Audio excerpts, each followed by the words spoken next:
Бәріне сәлем, сіздермен бірге саяхаттаймыз арнасы, және бүгінгі видеода мен «Вторжение» атты киноны қысқаша айтатын боламын.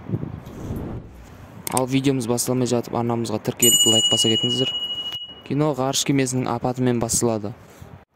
Оқиғаның айналасындағылар бұл оқиғаны көріп, нағыз шуды шығарады. Ал қоқыс сынықтарының айналасын қоршауға алады. Ал кешке Кауфман деген сарапшы келеді. Әскерлер оған бұл сынықтар инфекцияның қайнар көзі екенін айтады.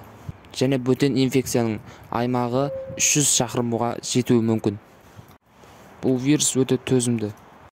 Ыстыққа да суыққа да төтеп бере алады. Кауфман шығып бара жатқанда, оған бір қыз жүгіріп келіп қаптаманың бір бөлігін береді. Және «Сэр, бұл біздің шатырымызға келіп түсті» деп айтады. Ал оны алған бойда қолынан түсіріп алады да саусағын жаралап алады. Үйіне келгенде оны ит күтіп алады да ырылдап қашып кетеді. Кауфман ұйықтауға жатады. Ұйқы кезінде ол қандай да бір пленкамен жабылған. Біз сосын басты кейіпкерді көреміз. Кэрол психолог болып жұмыс жасайды. Жұмысында оған бірінші күйеуі звондайды. Бұл Кауфман. Ол ұйықтап тұрған соң нормальный болып қалған сияқты. Ол Оливерді көргісі келетінін айтады. Бірақ Кэрол жоқ деп жауап береді. Ол Оливерді мектебіне шығарып салады да өзі Беннің машинасына отырады. Бұл танысы, және ол ғалым, ол жаңалықтарды айтады. Және олардың бірдеңе жасып жатқанына толық сенімді екен. Ал жұмысында оны ескі клиенті күтіп отыр. Ол бір түрлі болып кеткен күйеуі туралы айтады. Оның айтуынша күйеуі өзінің күйеуіне мүлдем ұқсамайды. Яғни өзі танымайтындай өзгеріп кеткен. Ол оған бірдеңе ішкізуге мәжбүрлейді және итін өлтірген екен. Кэрол оған дәрі жазып беріп, бұл жағдай қайталанса, маған хабарласыңыз деп айтады. Кешке Кэрол баласы мен құрбысын алып, Хэллоуинге кәмпит алуға шығады. Сосын құрбысының бір баласына ит шабуылдайды. Бірақ баланың көзінде дым қорқыныш жоқ, ол итті өлтіріп қоя жаздайды. Кэрол баланың бір түрлі екенін байқайды. Бірақ анасы олай ойламайды. Оливер шыңғырып қолындағы затты алып тастауын сұрайды. Кэрол терінің бір түрлі бөлігін алып тастайды да Бенге апарып оған қарауын сұрайды. Олар оны зеріктейді де бұл басқа елден келген деп түсінеді. Дәл осы уақытта вирустың тарауын тежеу туралы мәселелер шешіліп жатқан жиналыста президенттің әкімшілігінің қызметкерлері мен түрлі сарапшылар отырады.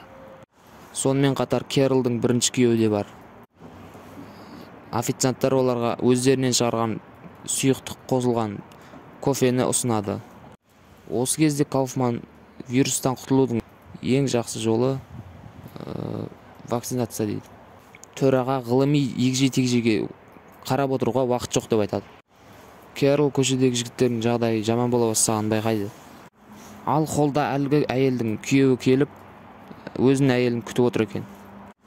Бірақ оның әйелі бүгінге жазылмаған. Ол өзін бір түрлі ұстайды. Кэрол әйеліне хабарласады және оның келе жатқанын көреді. Ол қобалжыған күйінде сөйлесуіміз керек деп айтады. Және приемныйда күйеуі отырғанын айтады. Клиент мұны естіп бұрылып қашып кетеді. Кэрол ұлын әкесіне алып бара жатады. Бірақ көшеде бір әйел келіп жабысып көмек сұрайды. Ол айқайлап, олар біздің арамызда деп айтады және адамдарға ескертуіміз керек дейді. Бірақ оның машина соғып кетеді. Ал машинаның ішінде бір түрлі еркек отыр. Оның қасына келген полиция да осындай. Әкесі Оливерді алып қалады. Ал Кэрол Бенмен бірге кешкі ас ішуге кетеді. Оливер көрші баламен ойнап отырып, әкесінің бір түрлі болып жатқанын айтады. Қасындағы бала да солай айтады. Әкесі шоколадный бірдеңе әзірлейді, баласына жұқтыру үшін. Вечерде Кэрол ресейлік дипломат Юриймен танысады. Және олар қызықты диалог құрады. Диалогта адам өркениетінің барлық жетістіктерге қарамастан, жан дүниесінің ішінде қарабайыр адам болып қала беретінін айтады. Және белгілі бір жағдайларда қорқынышты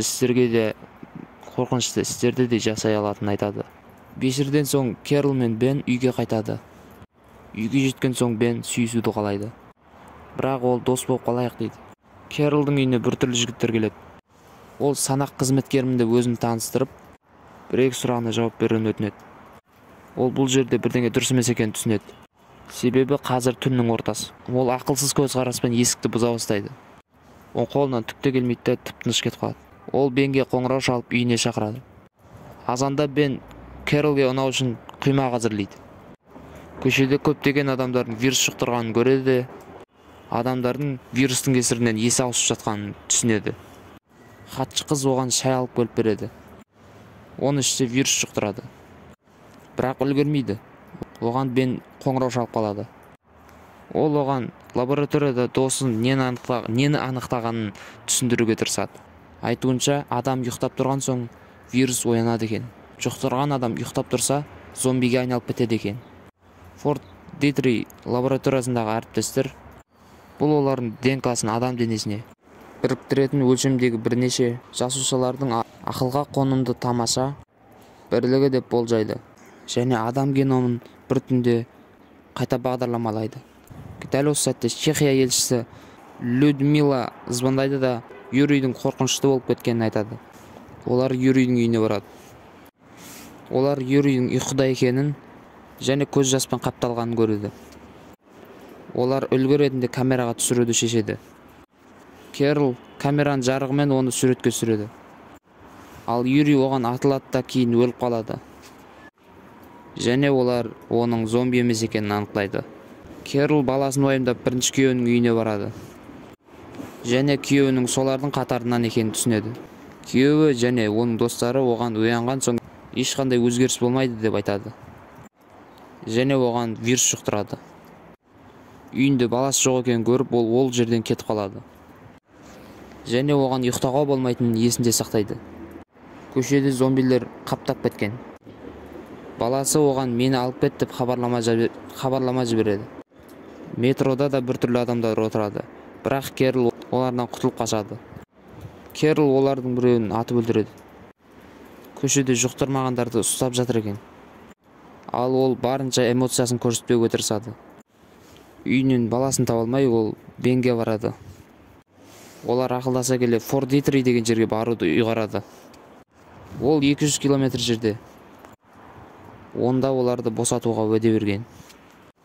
Бірақ Кэрол баласынсыз кеткісі келмейді. Сосын Бен екеуі іздеуге кіріседі. Олар көшеде әлгі клиентті көреді. Оны полиция ұстап алған. Және ол ұйықтап тұрғаннан кейін оларға ештеңе болмаған айтуда. Олар іздеп жүрген Оливер Болтивердемін деп хабарлама жібереді. Бен әскери қоршауды бұзуға көмектеседі. Және өзі Вашингтонда қалады. Яғни сол өзі тұрған қалада.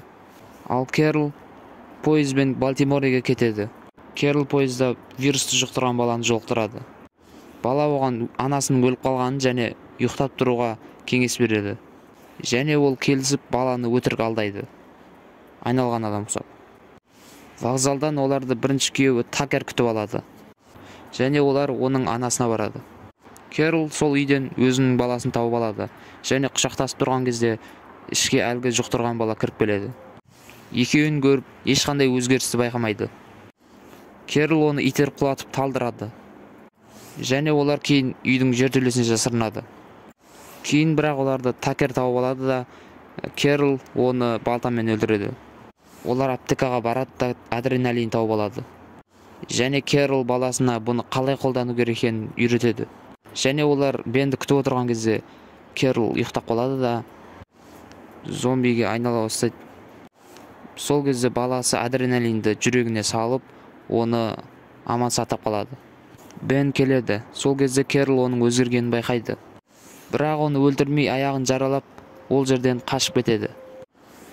Олар үйтіп жүріп, вертолетпен келген доктордың вертолетіне мініп аман қалады. Жаңалықтардан су мен тамақ арқылы вакцинация жасап, және вертолет арқылы бірдеңе шашып жатқан көрсетеді. Бірдеңе болғанда вакцинация. Вакцина. Доктор Галян интервьюда вирустың жойылғанын, бүткілдей жойылғанын айтады. Жазылғандардың есіне ештеңе түспейді. Ал болған оқиғаны түс секілді қабылдайды. Осымен кино аяқталады. Арнамызға тіркеліп лайк баса кетіңіздер. Келесі видеода кездескенше